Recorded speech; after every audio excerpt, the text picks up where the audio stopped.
My parents told me there were no beds left for my 12-year-old daughter and me at our lake cabin. Not that the cabin was closed, not that the road was blocked, just that there was no room for us. My mother said it over the phone in that sweet fake voice she uses when she is about to ask for a favor or drop an insult. Lauren, sweetie, Caleb's in-laws are coming up this weekend, and Gina's sister just had her baby, so they need the loft. We are just completely out of sleeping space. But there is a motel about 20 miles down the highway. You and Maya can sleep there and just drive over for the day. Caleb really needs the master bedroom to host Gina's parents. My brother Caleb laughed in the background. Yeah, Lauren, don't make a big deal out of it. It's just beds.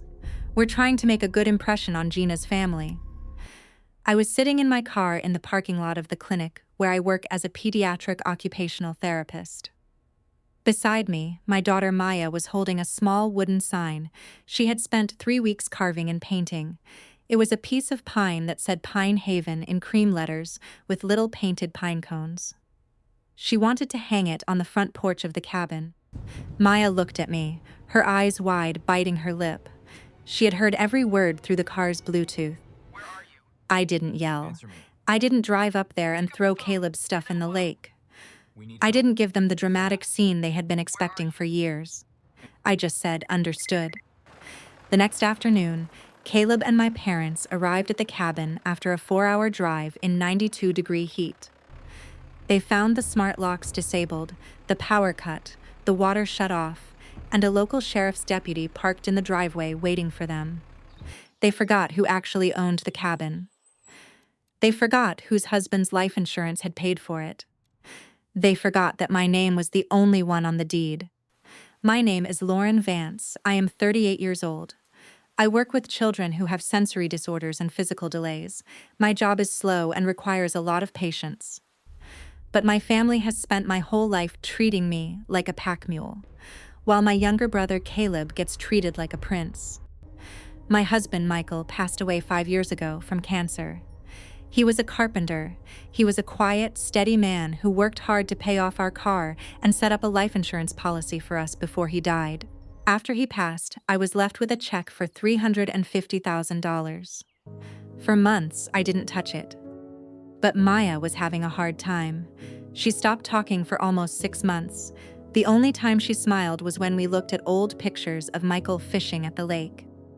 So, I decided to buy a sanctuary. I bought Pine Haven. It was a beautiful, rustic 3-bedroom cabin sitting on 2 acres of white pine woods on the edge of Silver Lake. The deed was in my name. The purchase was paid in cash from Michael's insurance. I paid the taxes, the homeowners association fees, the insurance, and the maintenance. I bought it for Maya to give her a place where she could feel close to her dad. But my family saw it differently. My parents, Helen and Richard, have always babied Caleb. Caleb is 34. He is a man who has never finished anything he started. He dropped out of 3 colleges, walked away from 2 marriages, and started 5 different businesses, including a custom beard oil company and a mobile axe-throwing lane, all of which were funded by my parents' retirement savings. Whenever Caleb failed, my mother would call me crying. Lauren, you have to help him. He is your brother. He just has so much passion, he just needs a break. And I, because I wanted to be the good daughter, wrote the checks. I covered his rent twice. I paid off a credit card he had run up under the guise of business expenses. I did it to keep the peace. When I bought the cabin, my mother immediately declared it the family cabin. It is so wonderful that you did this for the family, Lauren, she told me. Michael would be so proud to know we are all together here. At first, I didn't mind. I wanted Maya to have family around. But slowly, the boundaries disappeared. Caleb started coming up without asking. He would bring his wife, Gina, and their 2 boys. They would leave the place trashed, sticky countertops, empty beer cans on the dock, mud tracked across the pine floors. One summer, Caleb decided he didn't like the key system, so he bought a smart lock and installed it on the front door. He set up the master account using my email, since I paid the internet bill, but he kept the master PIN code to himself, giving me a guest code. When I complained about the mess, my mother sighed. Lauren, Caleb is so stressed. He needs But I this will. escape. Good. You have your clinic, you have your quiet life. You Let him haven't told have me this. everything, have you? My father was worse. You're keeping score, Lauren. That's not what family does. We share. For 4 years, I let them share. I paid the utility bills, which spiked to $600 a month in the summer, because Caleb ran the AC at 62 degrees with the porch doors wide open. I paid $8,500 to rebuild the dock, after Caleb backed his jet ski trailer into the wooden pilings. I paid $4,200 a year in property taxes. Caleb paid nothing, my parents paid nothing, then came the My Vance summer God. retreat. My mother spent 2 months organizing it. She invited Caleb's in-laws, Gina's sister, Gina's parents, and 3 of Caleb's college friends. In total, 16 people were scheduled to arrive at the cabin on Friday afternoon. I was working at the clinic until 4 p.m. on Friday. I told my mother that Maya and I would drive up straight after my last patient. That was when she called me on Thursday night. "Lauren, sweetie," she started, her voice dripping with artificial syrup. "I have a tiny bit of bad news. The cabin is just so full this year. Caleb's in-laws brought their dog, and Gina's sister needs the loft room because of the baby. We just don't have enough beds for you and Maya."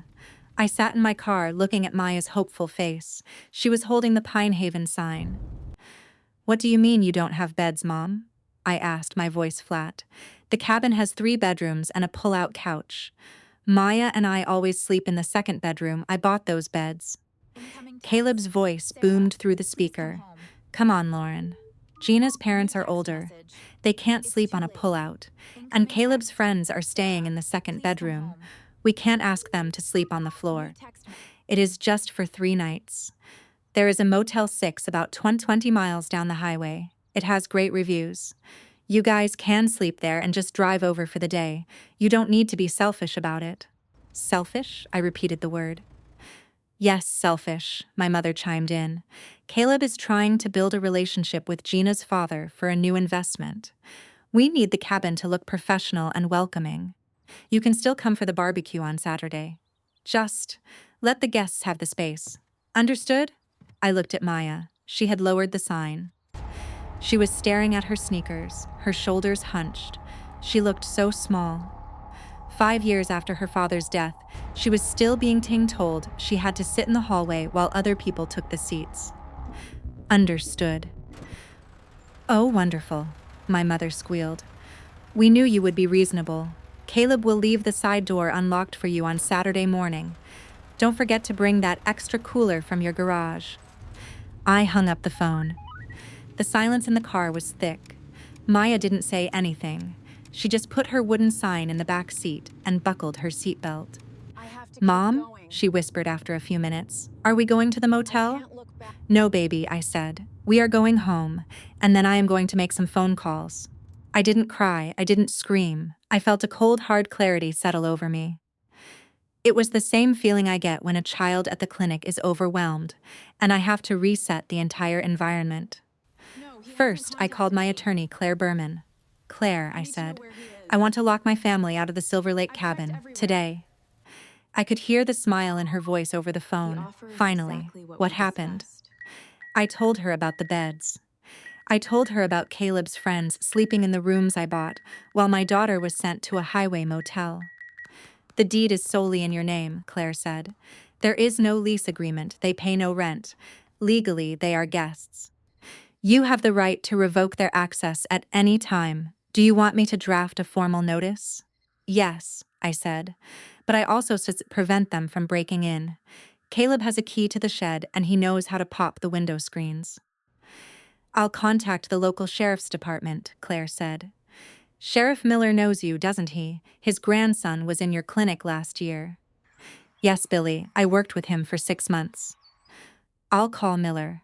I'll explain that you have uninvited guests attempting to access your property and that you want a deputy to monitor the site to prevent trespassing." "Now, what about the utilities?" "They are all in my name," I said, "and I have the login details." After I hung up with Claire, I logged into my online utility accounts.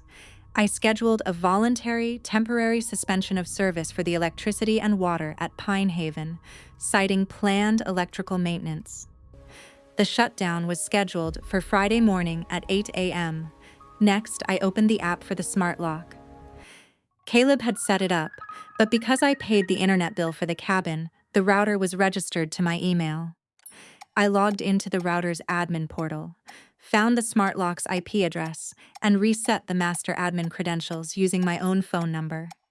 Within 5 minutes, I had changed the master account password, deleted Caleb's PIN code, deleted Gina's PIN code, and set a new secure code that only I knew. Then, I did something my mother would call unforgivable. I contacted the administrative board of my clinic. We had been looking for a location to host a weekend retreat for 8 pediatric physical therapists who were flying in from out of state for a charity seminar. The clinic had been planning to pay $3,000 to rent a lodge. I offered them Pine Haven, for free. The board accepted immediately. The therapists were scheduled to arrive at the cabin on Friday evening at 6 p.m. I arranged for a local cleaning service to go in Friday morning, lock up any personal items, and leave fresh linens for the therapists. By Friday afternoon at 2 p.m., my phone began to vibrate. 2 p.m., my phone began to vibrate. It was my mother. I didn't answer.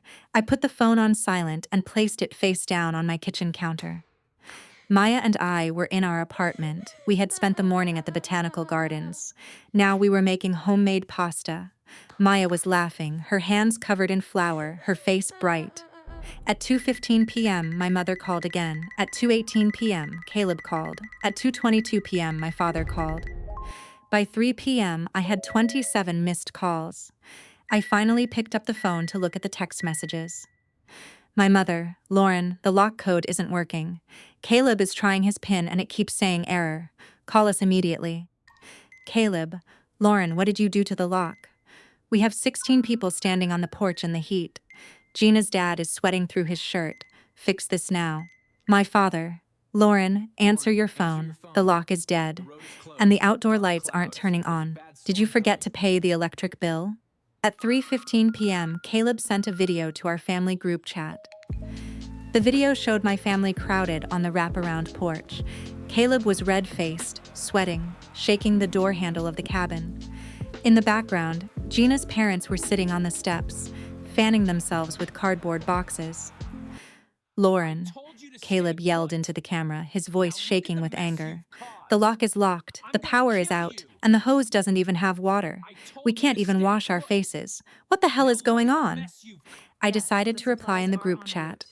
I typed, I scheduled maintenance for the utilities, and I changed the lock code. I told you I understood. Caleb, understood what? Understood how to be a selfish bitch? We have guests here. My mother, Lauren, honey, please don't do this. We are sorry if you were offended about the beds. We can make room. Caleb says he can sleep on the deck. Just let us in. It is 92 degrees out here. I wrote back, you told me there were no beds left. I assumed that meant the cabin was unavailable for us.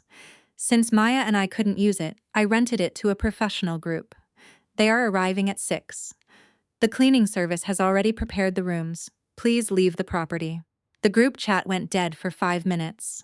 Then my father called. I answered. Lauren, he barked, his voice booming through the receiver.